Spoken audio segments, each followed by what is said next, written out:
오늘도 하나님의 은혜가 충만할 줄 믿으시면 아멘. 오늘도 하나님의 나라가 우리 심령과 가정 속에 임하실 줄 믿으면 아멘 하시기 바랍니다. 옆분하고 이렇게 인사하고 축복합니다. 하나님 나라를 향한 성도의 정 가운데 당신과 내가 있습니다.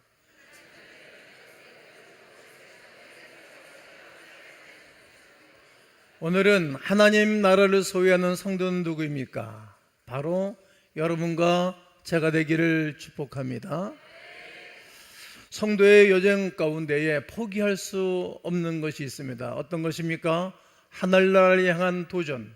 그 나라를 가기까지는 여러 가지 어려움과 문제가 있어 포기할 수밖에 없는 상황이 있다 할지라도 절대 포기할 수 없는 것이 있었어요. 포기할 수 없는 것. 그 나라를 위해서.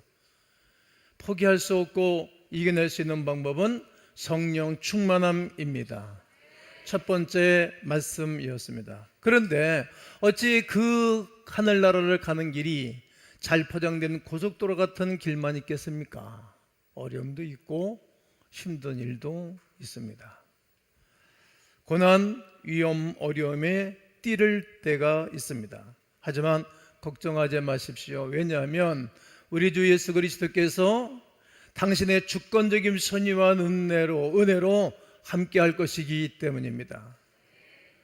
하나님을 사랑하는 자 곧 그의 뜻대로 부르심을 입은 모든 자들에게는 모든 것이 합력하여 선을 이루기 때문에 우리 하나님이 우리를 인도하고 계신 줄로 확신합니다. 오늘은 성도의 여행 중에 우리의 목적과 목표는 하나님 나라입니다. 한번 따라해 보실까요? 우리의 목표와 목적은 하나님의 나라입니다. 오늘 본문을 통해서 하나님 나라를 향하여 여정을 가지고 따라가는 사람들에게 있는 교훈을 삼는 시간입니다. 누구도 가난을 반가워하지 않습니다. 어떻게 보면 가난은 악과도 같습니다. 사람을 비참하게 만들고 사회의 악을 키우는 온상이 되기도 합니다. 그런데 예수님은 가난이라는 단어를 서슴지 않고 사용하셨습니다. 가난이라는 단어를 자연스럽게 사용하셨다는 것입니다. 오늘 5장 3절을 다시 읽겠습니다. 시작. 심령이 가난한 자는 복이 있나니 천국이 그들의 것이며. 심령이 가난한 자는 3번 한번 해보겠습니다. 시작.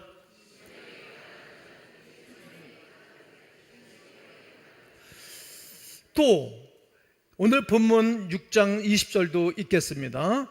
예수께서 눈을 들어 제자들을 보시고 이르시되 너희 가난한 자는 복이 있나니 하나님의 나라가 너희 것이며. 아멘.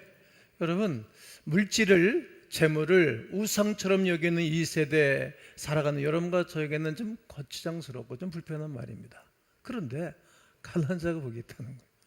파라독스입니다. 더욱이 가난이라는 원래의 의미를 알면 더욱 이 말씀은 복이 될 수 없다는 생각을 하게 됩니다. 헬라어로 푸토코스라는 단어입니다. 이 단어는 사람들에게 굽실거리고 동냥하는 자세를 취할 때 이 단어를 쓰는 것입니다.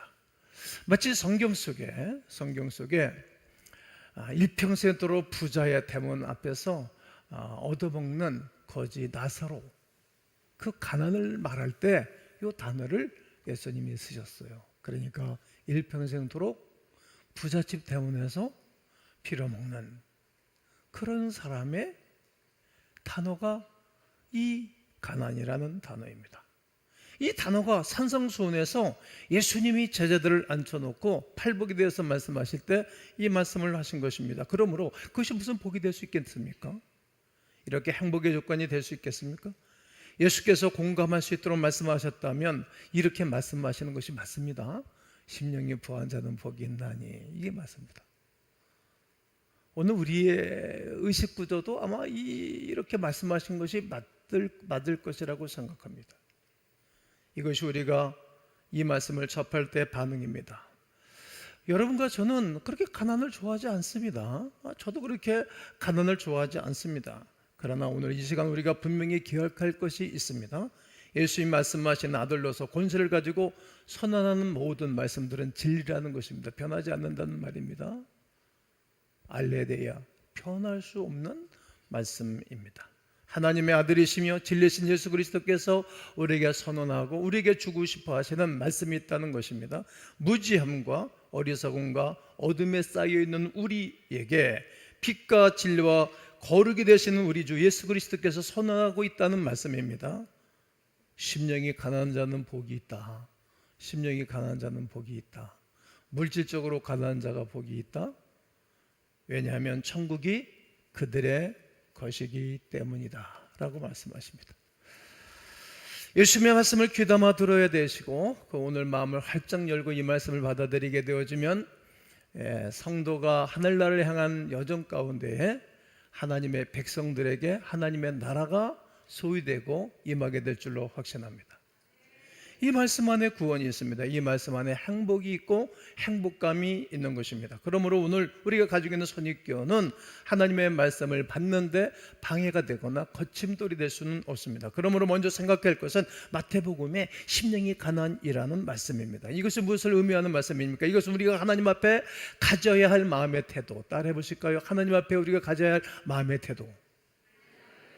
우리 하나님 앞에 늘 이런 마음의 태도를 가지고 나오셔야 됩니다. 사람 앞에 심령이 가난하거나 부하거나 상관이 없습니다. 적당히 밥 세 끼 먹으면 되고 양복 한 벌 가지고는 16년도 입어봤거든요.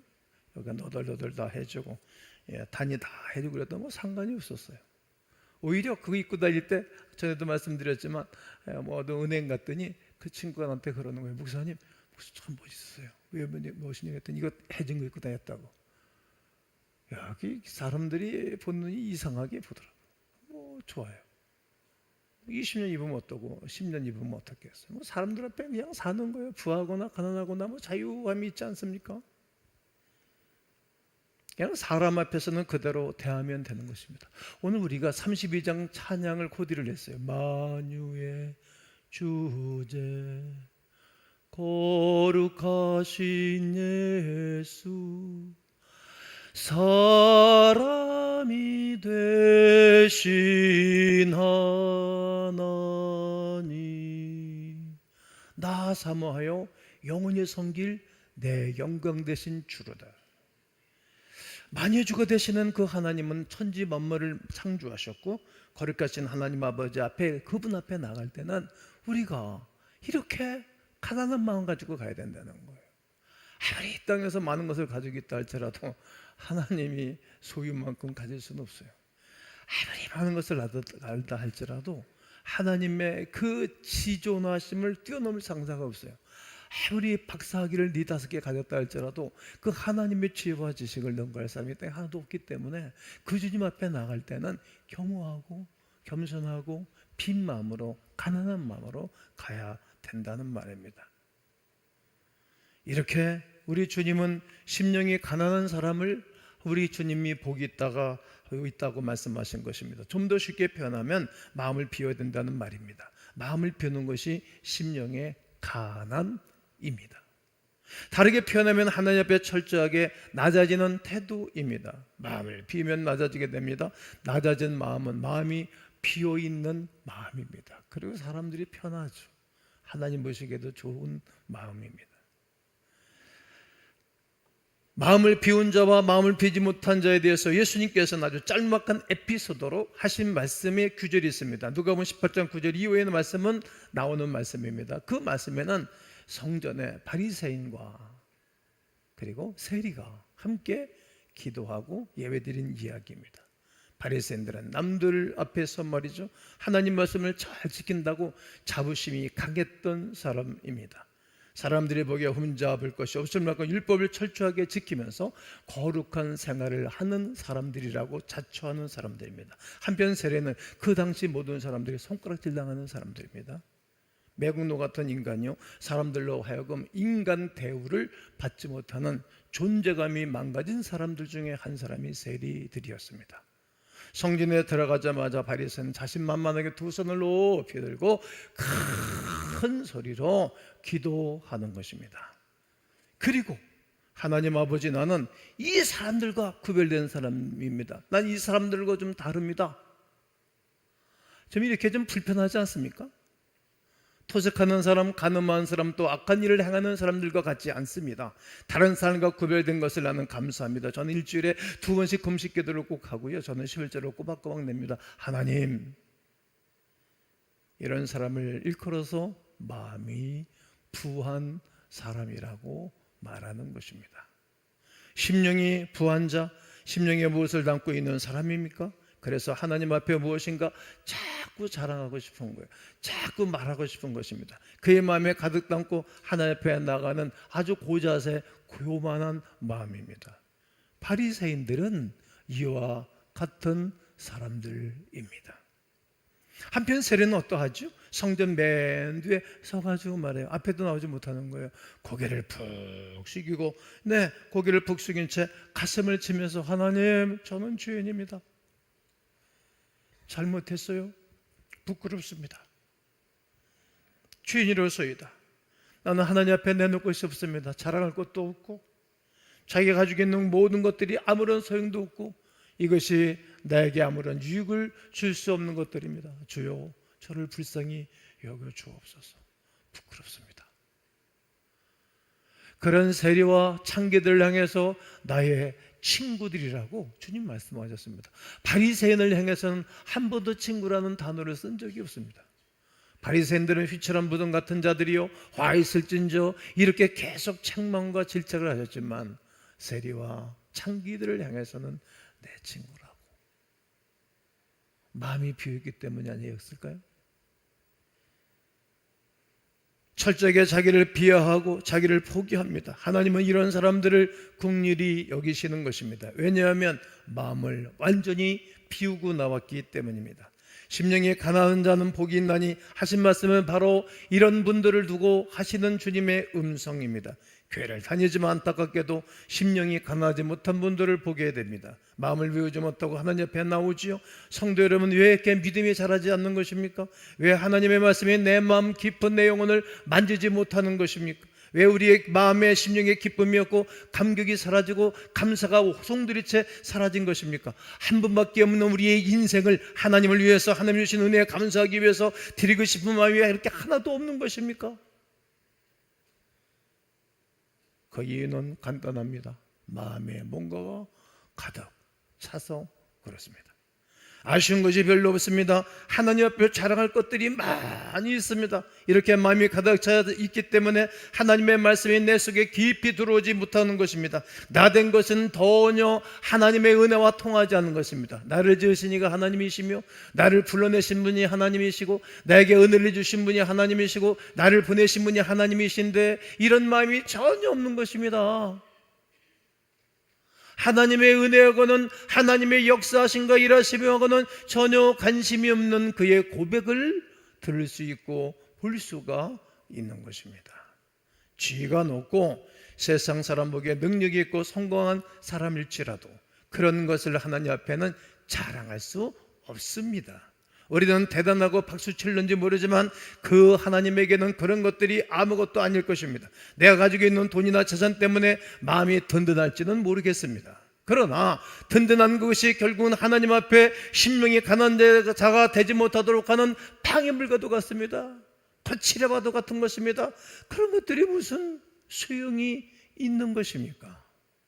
그렇지 않은 것입니다.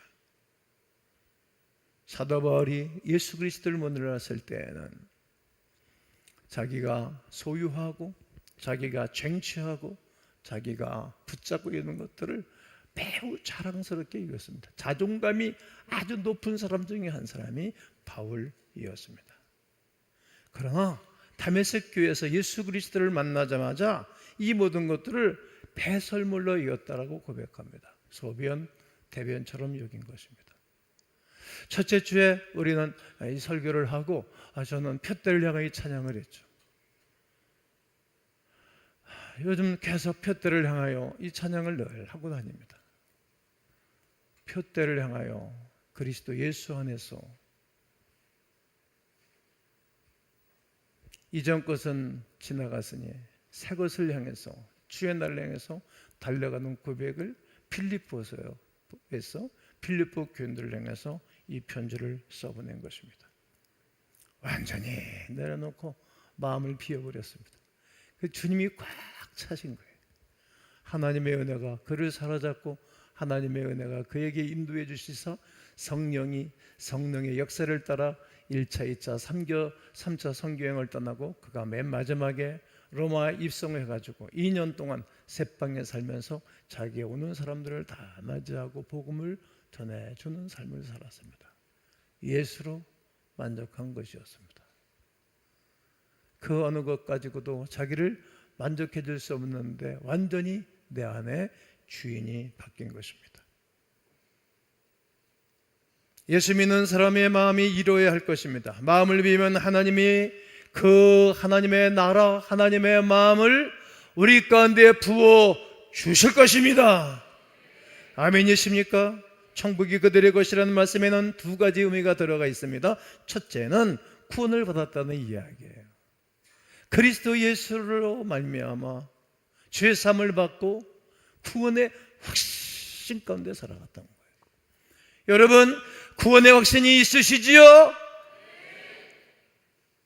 전 세계 전쟁을 치르고 있는 수많은 나라들이 있는데 우리 대한민국도 전쟁에 오픈되어지는 나라, 늘 그런 나라 아닙니까? 긴장 가운데 혹 전쟁이 일어나거나 혹 산사태가 나거나 혹 홍수로 인해서 큰 어려움을 당하거나 혹 교통사고를 가거나 혹 잠자다가 화재가 나서 이 땅을 떠날 때 여러분 확실히 천국 갈 수 있으시죠?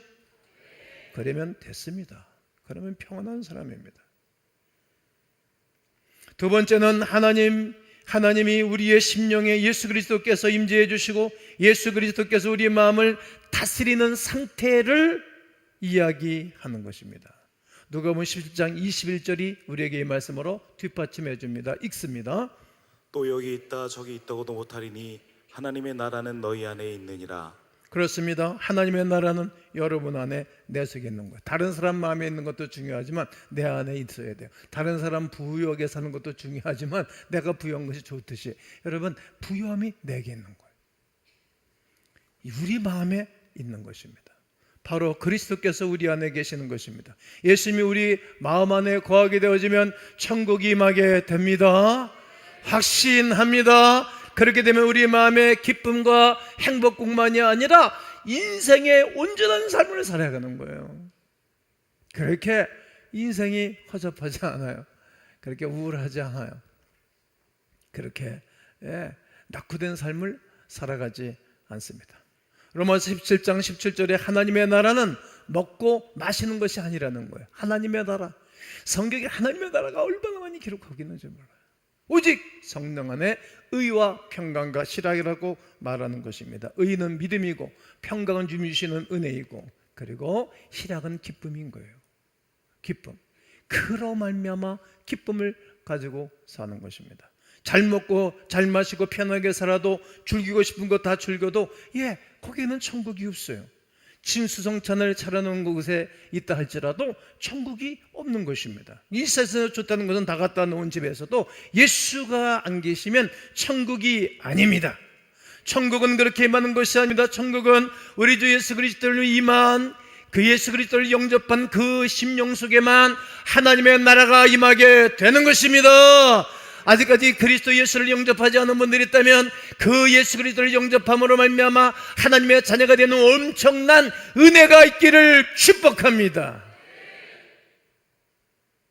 악을 사랑하는 자에게는 사탄이 불행해 있지만 의를 사랑하는 자의 마음에는 하나님이 주시는 기쁨이 있어요.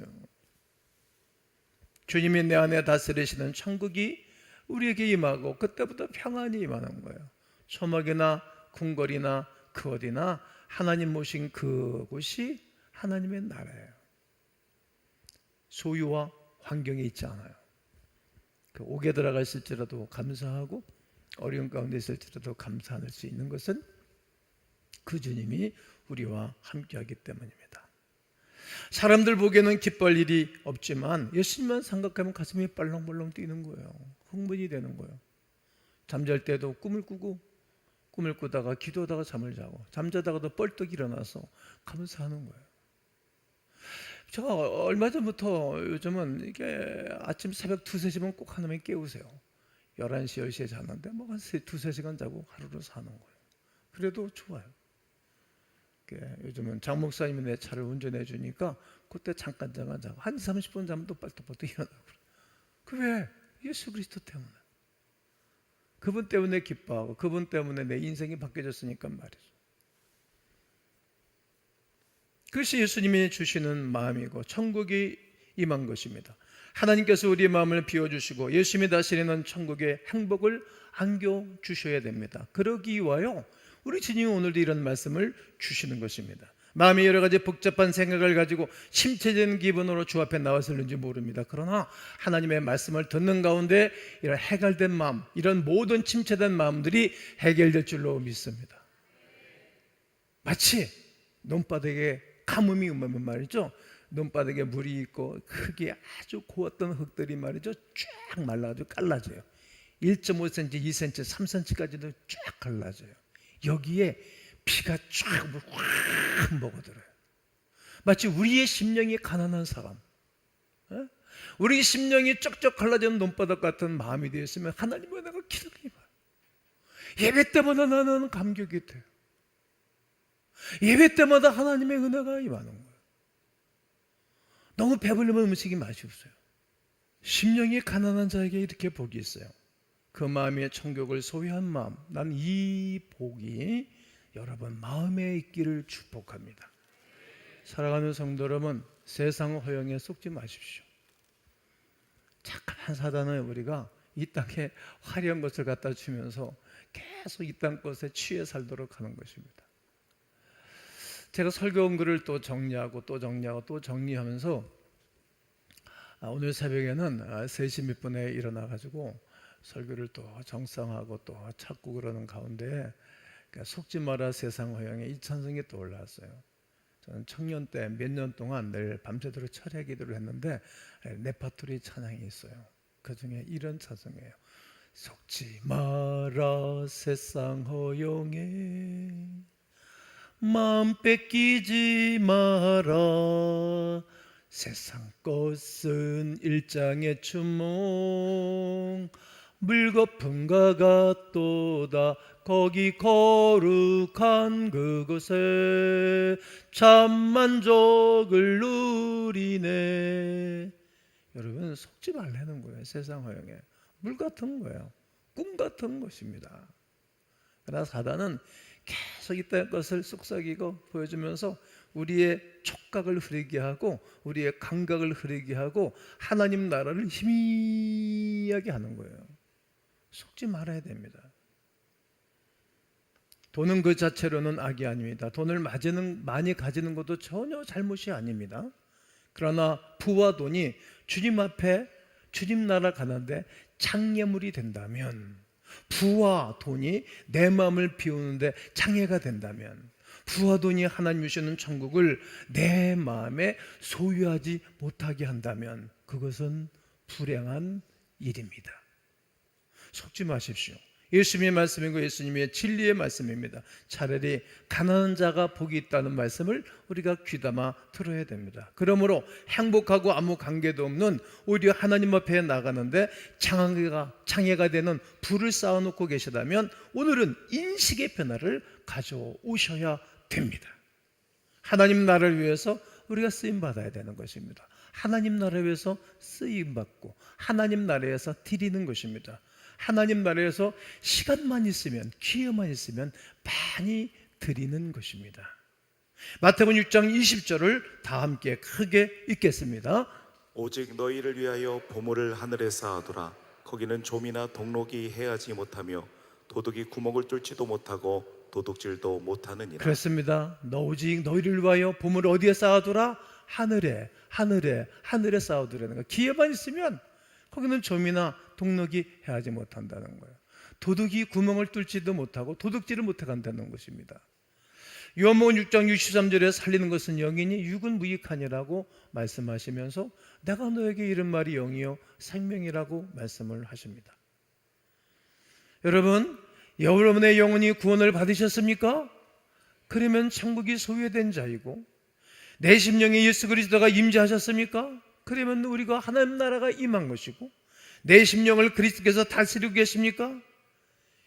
그렇다면 하나님 나라를 향한 삶의 여정 가운데 하나님의 나라가 여러분 가운데 임함으로 승리와 능력으로 함께 하시기를 주님의 이름으로 축원합니다.